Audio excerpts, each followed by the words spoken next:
அவரோ நம் குற்றங்களுக்காக காயமடைந்தார், நம் தீர்ச்செயல்களுக்காக நொறுக்கப்பட்டார். நமக்கு நிறை வாழ்வை அளிக்க அவர் தண்டிக்கப்பட்டார். அவர் தம் காயங்களால் நாம் குணமடைகின்றோம்.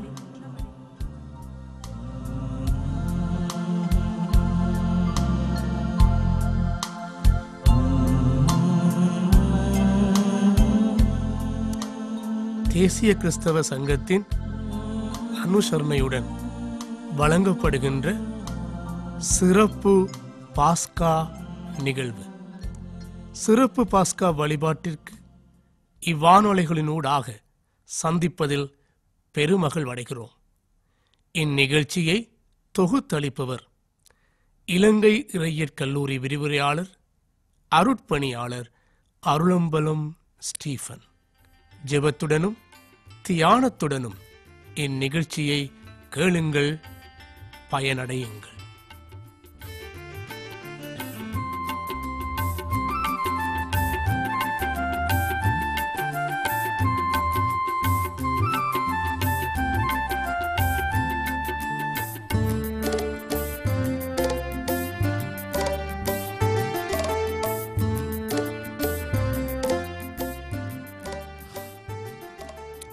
அன்பான வானொலி நேயர்களே, இன்று குருத்தோலை ஞாயிறு.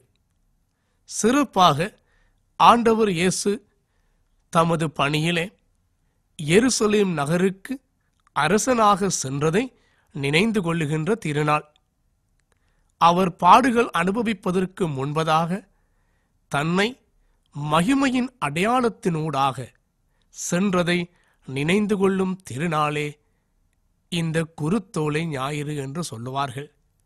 சிறப்பாக இப்பண்டிகை கிறிஸ்துவுக்கு பின் 4ஆம் நூற்றாண்டில் கான்ஸ்டன்டைன்ஸ் என்று சொல்லப்பட்ட அரசனுடைய காலத்திலே அதிக பவனியுடனும் அதிக பேருவகையுடனும் கொண்டாடப்பட்டு வந்த திருநாள். ஆண்டவர் அரசனாக எருசலேமுக்குள் நுழைந்து ஆலய நிலையை கண்டு பரிதபித்து எருசலேமை பார்த்து கண்ணீர் வடித்த வெகுநாள்தான் இது. இந்த நிகழ்விலே ஆண்டவர் இன்று எங்களுக்கு எதை சொல்லுகிறார் என்பதை சற்று கேட்போமா?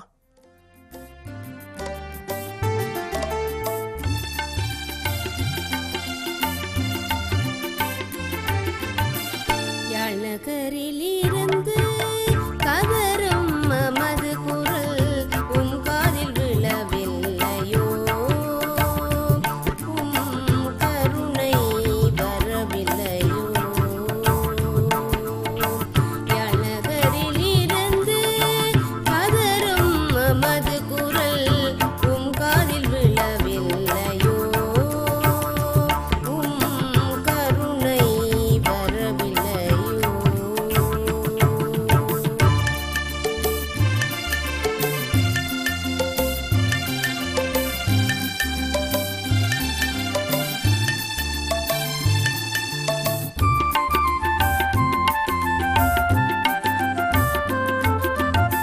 தாய்மடிந்து தவிக்கின்றோம், தந்தை இழந்து திகைக்கின்றோம். தாய்மடிந்து தவிக்கின்றோம், தந்தை இழந்து திகைக்கின்றோம். நீர் மறந்தால் எல்லாவோம், உயிரற்ற உடலாவோம். நீர் மறந்தால் எல்லாவோம், உயிரற்ற உடலாவோம். கல்லறையில் நாம் புதைகின்றோம், கருவறையில் நாம் சிதைகின்றோம். கண்ணீர் மல்கவே பாடுகின்றோம், பதிலொன்றும் இடம் கேட்கின்றோம். கல்லறையில் நாம் புதைகின்றோம், கருவறையில் நாம் சிதைகின்றோம். கண்ணீர் மல்கவே பாடுகிறோம், பதிலொன்றும் இடம் கேட்கின்றோம். நகரிலிருந்து கதரும் மமது குரல் உம் காதில் விழவில்லையோ? உம் கருணை வரவில்லையோ?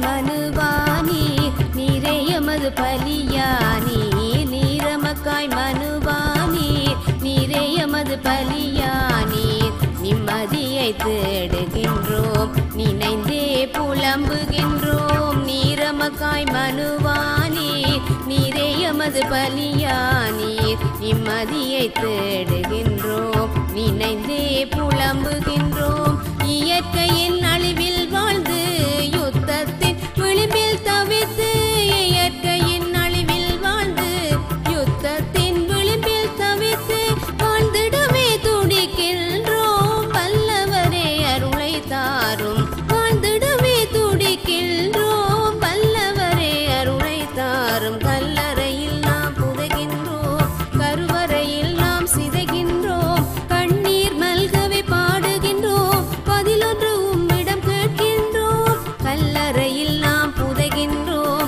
கருவறையில் நாம் சிதைகின்றோம் கண்ணீர் மல்கவே பாடுகின்றோம் பதிலொன்று உம்மிடம் கேட்கின்றோம் யாழ் நகரில் இருந்து கதரும் மது குரல் உம் காதில் விழவில்லையோ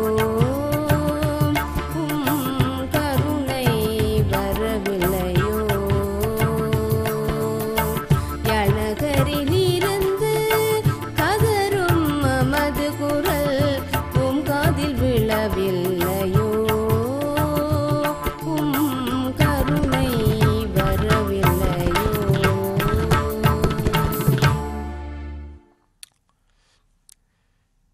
இன்றைய வானொலி நிகழ்ச்சியில் சிறப்பாக ஆண்டவர் இயேசு எருசலேமுக்கு அரசராக பவனி சென்றதை நினைந்து கொள்ளுகின்ற திருநாள். அதனையே குருத்தோலை ஞாயிறு என்று நாங்கள் கூறுகிறோம். இதற்காக பரிசுத்த யோவான் எழுதிய நற்செய்தி 2ஆம் அதிகாரம் 13ஆம் வசனம் முதல் 17ஆம் வசனம் வரையுள்ள பகுதியை உங்கள் தியானத்திற்காக வைக்க விரும்புகின்றேன். இந்த பகுதியிலே சிறப்பாக ஆண்டவர் இயேசு எருசலேம் ஆலயத்திற்குள் சென்று ஆலயத்தில் இருந்தவர்களையும் விற்பவர்களையும் வாங்குபவர்களையும் துரத்தி காசுக்காரர்களின் பலகைகளை தலைகளாக புரட்டி புறாவிப்பவர்களை பார்த்து எங்கிருந்து தயவாக அவைகளை எடுத்துக்கொண்டு செல்லுங்கள், என் வீடு எல்லா மக்களுக்குமான செப வீடு, நீங்களோ இதை கள்ளர் குகையாக்கினீர்கள் என்று புலம்புகின்ற காட்சியை இங்கே நாங்கள் பார்க்கின்றோம். சிறப்பாக இந்த பகுதியை பற்றி சிந்திக்கும் வேளையிலே மத்தேயு, மாற்கு, லூக்கா ஆகிய நற்செய்தியாளர்கள் இப்பகுதி அல்லது இந்த செயல் ஆண்டவர் இயேசுவின் பணியின் நிறைவான காலப்பகுதியில், அதாவது அவர் அரசனாக எருசலேமுக்குள் செல்லுவதற்கு முன்பதாக நடைபெற்ற ஒரு நிகழ்ச்சி என்று கூறுவார்கள். ஆனால் யோவானை பொறுத்தவரையிலே அவர் சொல்வது எல்லாம் இந்நிகழ்ச்சி ஆண்டவர் இயேசு தன்னுடைய பணியின் ஆரம்ப காலத்துக்கு முன்பதாகவே நிறைவேற்றிய ஒரு திருச்சடங்கு என்று கூறுகிறார். அது எவ்வாறாக இருந்த போதிலும் ஆண்டவர் இயேசுவின் பணியிலே இது முக்கியமான ஒரு சிறப்பு இடத்தை பிடித்திருந்தது என்பதை நாங்கள் மறந்துவிட முடியாது. அதனாலே தான் திருச்சபை இன்றும் அதை நினைந்து கொண்டு வருகிறது. எனவே அன்று எருசலேம் ஆலயத்தை பார்த்து இதையொத்த ஒரு நாளிலே ஆண்டவர் இயேசு கண்ணீர் வடித்தார் என லூக்கா நற்செய்தியாளர் பேசுகின்றார். இதனைத்தான் நாங்கள் முன்பதாக கேட்ட பாடலிலே சிறப்பாக ஆண்டவர் இயேசு இன்றும் மனித வாழ்க்கையை பார்த்து கண்ணீர் வடிக்கின்றார். எனவே ஏன் ஆண்டவர் இயேசு எருசலேம் ஆலயத்தை பார்த்து மக்களை பார்த்து கண்ணீர் வடித்தார் இந்த திருநாளிலே என்பதை சுருக்கமாக ஆராய்வோம். முதலாவதாக நாங்கள் பார்ப்பது என்னவென்றால், சிறப்பாக எருசலேம் ஆலயத்தின் ஒரு பகுதியிலே புறஜாதியர்கள் அல்லது ஜூதர்கள் அல்லாத மக்கள் வழிபடுவதற்கென ஒரு இடம் ஒதுக்கி வைக்கப்பட்டிருந்தது. அந்த இடத்திலே ஜூதர்கள் அல்லாதவர்கள் வந்து அவர்கள் வழிபாட்டிலே கலந்து கொள்வார்கள். அவ்விடத்திலே அவர்கள் உட்கார்ந்து வழிபாட்டில் தங்களையும் ஒரு பகுதியாக இணைத்துக் கொள்வார்கள். இப்பேற்பட்ட ஒரு இடத்திலே தான் அங்கே விற்பவர்களும் வாங்குபவர்களும் வந்து உட்கார்ந்து இருந்தார்கள். பொதுவாக பார்க்கின்ற போது எருசலேம் ஆலயத்திற்கு மக்கள் வருடத்திலே 3 முறை வருவார்கள். சிறப்பாக பெந்தேகோஸ்தே பெருவிழா, கூடார திருவிழா, பாஸ்கா விழா ஆகிய 3 நாட்களிலே எருசலேம் ஆலயம் மக்களால் நிரம்பி வழியும். எனவே இப்பேற்பட்ட ஒரு பாஸ்கு விழாவுக்கு மக்கள் ஏராளமாக வந்திருந்தார்கள்.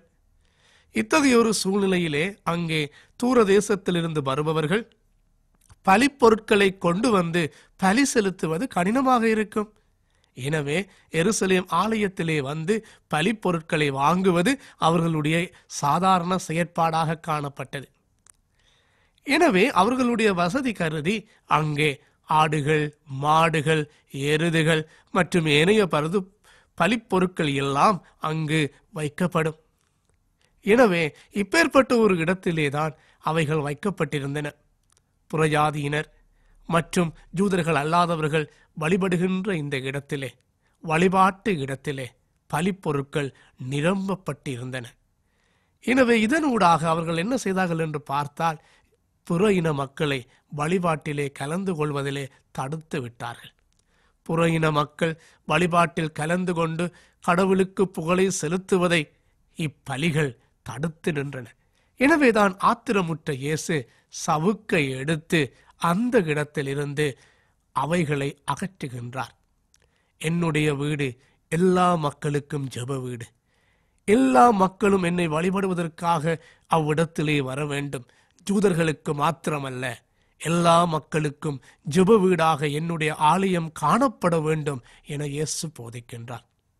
அன்புள்ளங்களே, அநேக வேளைகளில் ஆலயங்கள் குறிக்கப்பட்ட மக்களின் சொத்துக்களாகவும் உரிமை பொருட்களாகவும் மாற்றப்பட்டிருக்கின்றதல்லவா?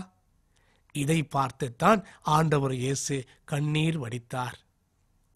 இரண்டாவதாக நாங்கள் பார்க்கின்றோம், அங்கே ஆண்டவர் இயேசு நாணயக்காரர்களின் பலகைகளை புரட்டினார் என்று படிக்கிறோம். இது என்ன நாணய மாற்றுக்காரர்களின் பலகைகள் என்பது என்னவென்றால், பொதுவாக ஜூதர்கள் தூர தேசங்களிலிருந்து வருகின்ற வேளையிலே கடவுளுக்கு காணிக்கை போடுவதற்காக அவர்கள் ரோம நாட்டு நாணயங்களை ஒருபோதும் போட மாட்டார்கள். ஏனெனில் அங்கு செசாரினுடைய நாணயம் அவருடைய தலை நாணயத்திலே பதிக்கப்பட்டிருந்தது. இதை பொதுவாக ஜூதர்கள் விரும்ப மாட்டார்கள். எனவே ரோம நாணயங்களை கலிலேயா நாணயங்களுக்கு மாற்றி காணிக்கை போடுவார்கள். ஆனால் அதில் காணப்பட்ட இக்கட்டான நிலை என்னவென்றால், நாணய மாற்று வீதம் அதிகளவு காணப்பட்டிருந்தது. அதிக பெருந்தொகை பணம் செலுத்தியே அந்த நாணய மாற்று வீதத்தை அவர்கள் செலுத்தி வந்தார்கள். இதுதான் அங்கு காணப்பட்ட தவறான நிலை.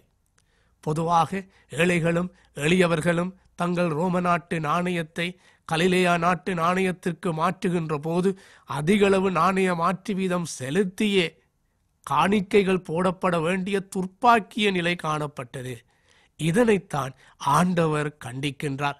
அங்கே நாணய மாற்றுக்காரர்களின் பலகைகளை தலைகீழாக புரட்டி அடிக்கின்றார். ஏன்? அவைகள் சமத்துவமற்ற பலகைகள், சமத்துவமற்ற இருப்பிடங்கள், கொள்ளையடிக்கப்பட்ட பணங்களால் நிரப்பப்பட்டவைகள். எனவேதான் ஆண்டவர் அவைகளை தலைகீழாக புரட்டி அடித்து சமத்துவமாகிய பலகையாகிய திருவிருந்தை ஏற்படுத்துகின்ற திருநாளே எருசலேமிலே குருத்தோலை ஞாயிறு அன்று நடைபெறுகின்றது. மூன்றாவதாக ஆண்டவர் ஆலயத்திற்குள்ளே சென்று அங்கே புறாக்கள் விற்பவர்களையும் புறா குஞ்சுகள் விற்பவர்களையும் பார்த்து, தயவாக இவைகளை இங்கிருந்து எடுத்துச் செல்லுங்கள் என்று சொல்லுகின்றார்.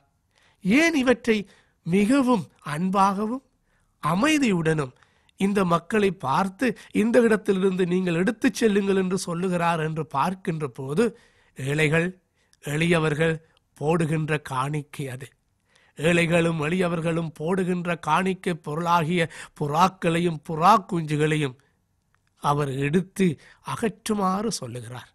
அதனூடாக ஏழைகளுக்கும் எளியவர்களுக்குமே கடவுளுடைய அரசு சொந்தமாய் இருக்கிறது என்று சொல்லுகிறார். கடவுளுடைய அரசுக்குள்ளே ஏழைகளும் எளியவர்களுமே பிரவேசிக்க முடியும் என்று எருசலேமுக்கு அவர் அச்சுறுத்தல் விடுவதை இத்திருநாளிலே நாங்கள் பார்க்கிறோம். எனவே அன்புள்ளங்களே, ஆண்டவர் இயேசு எருசலேமுக்குள் அரசனாக பவனியிலே அமைதியுடன் சென்று மக்களை, வழிபாட்டிலே ஓரங்கட்டப்பட்டிருந்த மக்களை அவர் ஆலயத்திற்குள்ளே செல்லுகின்ற சந்தர்ப்பத்தை அவர்களுக்கு கொடுக்கிறார். சிறப்பாக நாணய மாற்றுக்காரர்களுடைய பலகைகளை தலைகீழாக புரட்டி சமத்துவம் என்கின்ற திருவிருந்து பலகையை அந்த நாளிலே வலியுறுத்துகிறார். ஒதுக்கப்பட்டு ஓரங்கட்டப்பட்டிருந்த ஏழை எளியவர்கள் ஆலயத்திற்குள்ளே சென்று கடவுளுடைய அரசிலே அவர்களுக்கு இடம் உண்டு என்ற உண்மையை மறுபடியும் வலியுறுத்துகின்ற திருநாளே குருத்தோலை ஞாயிறு. ஆண்டவர் அன்று எருசலேம் ஆலயத்தை பார்த்து கண்ணீர் வடித்த ஆண்டவர் இன்றும் எங்கள் சரீரமாகிய ஆலயங்களை பார்த்து அவர் கண்ணீர் வடிக்கிறார். இதனால் தான் பரிசுத்த பவுல் அப்போஸ்தலன் சொல்லுகிறார், இதோ உங்கள் சரீரம் தேவனுடைய ஆலயமாயிருக்கிறது. ஒருவன் தேவனுடைய ஆலயத்தை கெடுத்தால் தேவன் அவனை கெடுப்பார் என்று சொல்லுகிறார். இதனூடாக எங்கள் சரீரமாகிய ஆலயம் எந்த வகையிலே இருக்கிறது என்பதை எண்ணி பார்க்க நாங்கள் அழைக்கப்படுகின்றோம். எங்கள் சரீரமாகிய ஆலயத்திலே மற்றவர்களை உள்வாங்கக்கூடிய தன்மை காணப்படுகிறதா? மற்றவர்களை ஏற்றுக்கொள்ளக்கூடிய மனப்பாங்கு எங்களிடத்தில் காணப்படுகின்றதா? நாங்கள் மற்றவர்களை ஏற்றுக்கொண்டு மன்னித்து அவர்களையும் சகோதரர்களாக மாற்றிக்கொள்ளுகிற மனப்பான்மை எங்களிடத்தில் இருக்கின்றதா?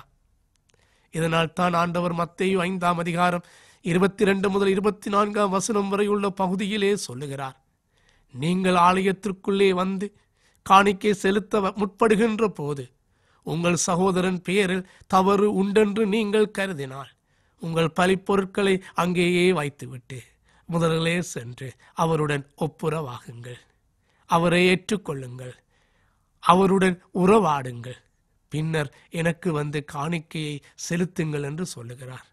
எனவே அன்பு உள்ளங்களே, எங்கள் சரீரமாகிய ஆலயம் மற்றவர்களை ஒப்புரவாக்குகின்ற ஏற்றுக்கொள்ளுகின்ற ஆலயமாக மாறுகின்ற போது மட்டுமே ஆண்டவர் பிரியப்படுகிறார்.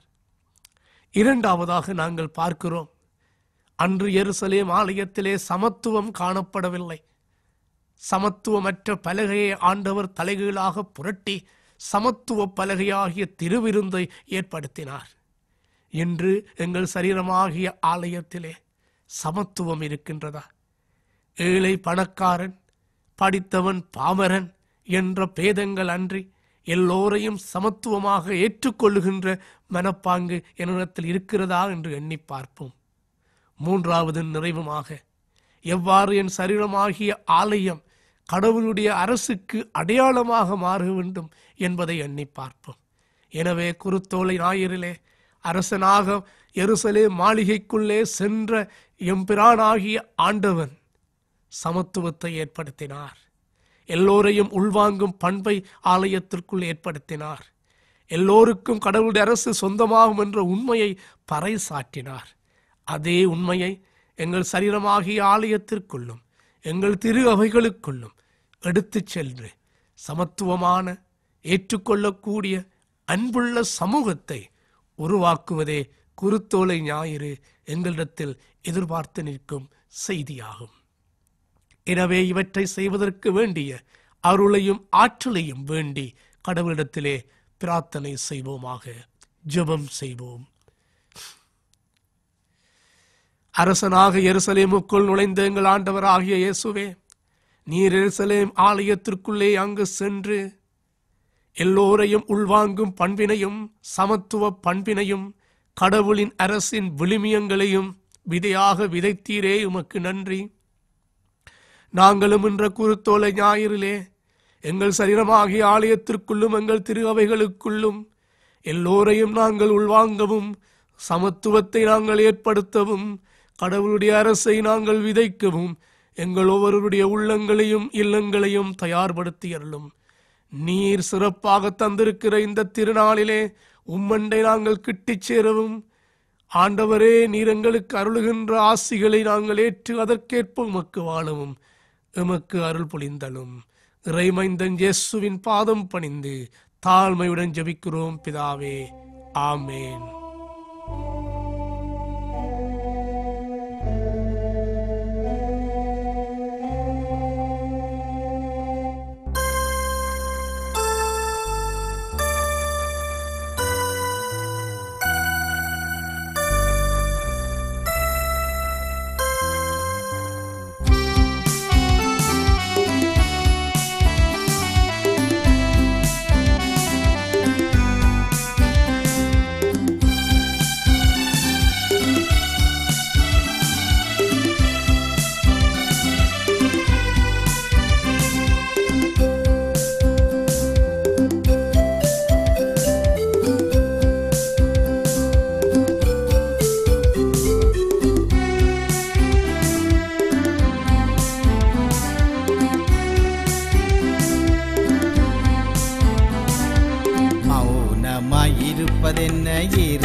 அலைந்து திரிகின்றோம், நாம் அழுதே புலம்புகின்றோம்.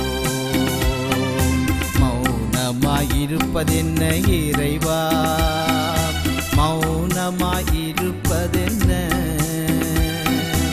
அலைந்தே திரிகின்றோம், நாம் அழுதே புலம்புகின்றோம். மௌனமாயிருப்பதென்ன இறைவா?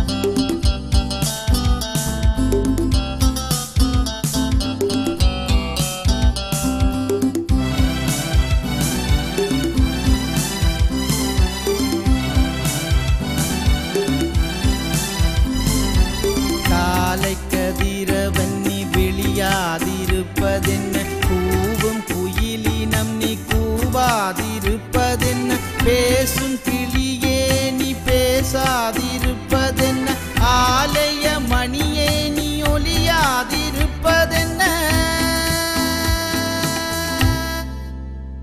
நான் வருந்தி கேட்கின்றேன், மௌனமாயிருப்பதென்ன?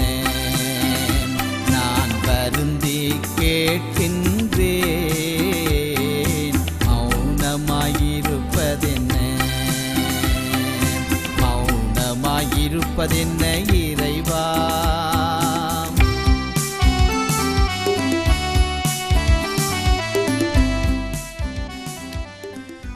தேசிய கிறிஸ்தவ சங்கத்தின் அனுசரணையுடன் இதுவரை நேரமும் நடைபெற்ற அரை மணி நேர கிறிஸ்தவ நிகழ்ச்சியை கேட்ட உங்கள் அனைவருக்கும் எங்கள் நன்றிகளை தெரிவிக்கின்றோம்.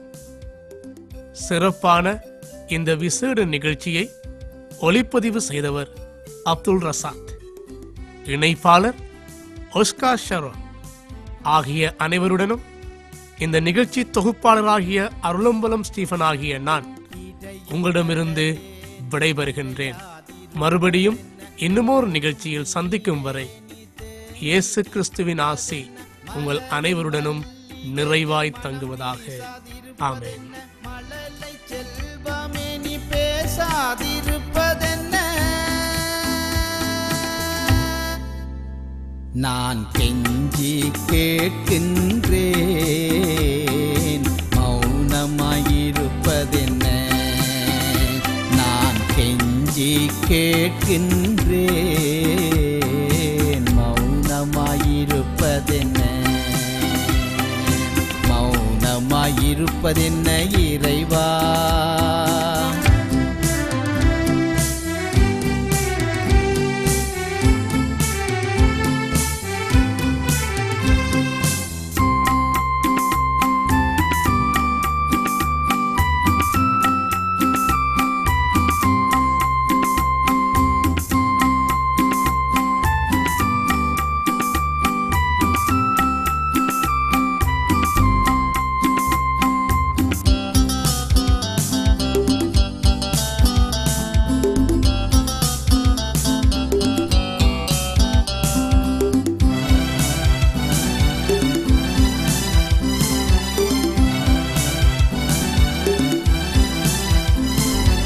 மலரும் மங்கையே நீ பொட்டிழந்து தவிப்பதென்ன? அணைக்கும் அன்னையே நீ கண்ணீர் சொரிவதென்ன? இறைவா நீரெம்மை பாராதிருப்பதென்ன? கதருமம் குரலை நீர் கேளாமல் இருப்பதென்ன? நான் கதறி அழுகின்றேன், மௌனமாயிருப்பதென்ன? நான் கதறி அழுகின்றேன், மௌனமாயிருப்பதென்ன? மௌனமாயிருப்பதென்ன இறைவா? மௌனமாயிருப்பதென்ன? திரிகின்றேன்.